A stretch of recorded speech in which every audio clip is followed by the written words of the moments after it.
નમસ્કાર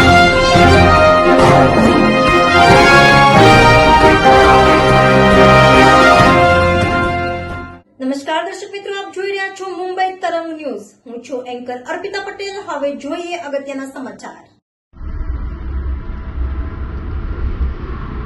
ભાજપ દ્વારા ગુજરાતમાંથી રાજ્યસભા માટેની 4 બેઠકોના ઉમેદવારો હવે ટૂંક સમયમાં જાહેર કરવામાં આવશે. સાંજ સુધીમાં જાહેરાત થવાની છે. તે વચ્ચે કોને દિલ્હી લઈ જવાશે તે ચર્ચાનું જોર પકડ્યું છે. સૂત્રો દ્વારા મળતી માહિતી મુજબ કોળી સમાજના દિગ્ગજ નેતા કેબિનેટ મંત્રી કુંવરજીભાઈ બાવળિયાને દિલ્હી લઈ જવામાં આવશે. કુંવરજીભાઈ રાજ્યસભા માટે ભાજપના ઉમેદવાર હોઈ શકે છે. એવું પણ મનાય છે કે જો રાજ્યસભા નહીં તો લોકસભા માટે તે સુરેન્દ્રનગરથી ચૂંટણી લડી શકે છે, પરંતુ તેઓ રાજ્યસભામાં જવા વધુ પસંદ કરશે.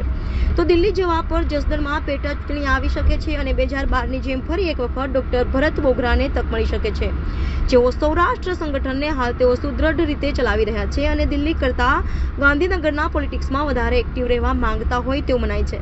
આ વખતે ગુજરાતની લોકસભાની 26 બેઠકો પર 3 સિવાય તમામ નવા ચહેરાઓ આવે તેવી સંભાવના છે. તેથી ભાવનગરમાં જ્ઞાતિ સમીકરણ બદલાઈ શકે છે. ભાવનગરમાં કોળી સમાજના મહિલા નેતા ડોક્ટર ભારતીબેન શિયાળ છે, જે બદલાઈ શકે છે.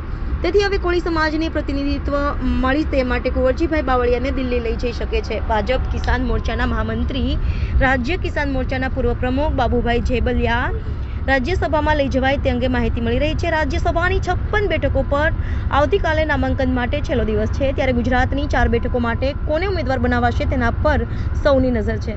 આજે સાંજ સુધીમાં 4 ઉમેદવારોની જાહેરાત થશે તેવું જણાઈ આવ્યું છે. ગુજરાતમાં ઓબીસી, અનુસૂચિત જાતિ, લેવવા તથા કડવા પાટીદાર એમ જ્ઞાતિ સમીકરણ બેલેન્સ કરાશે.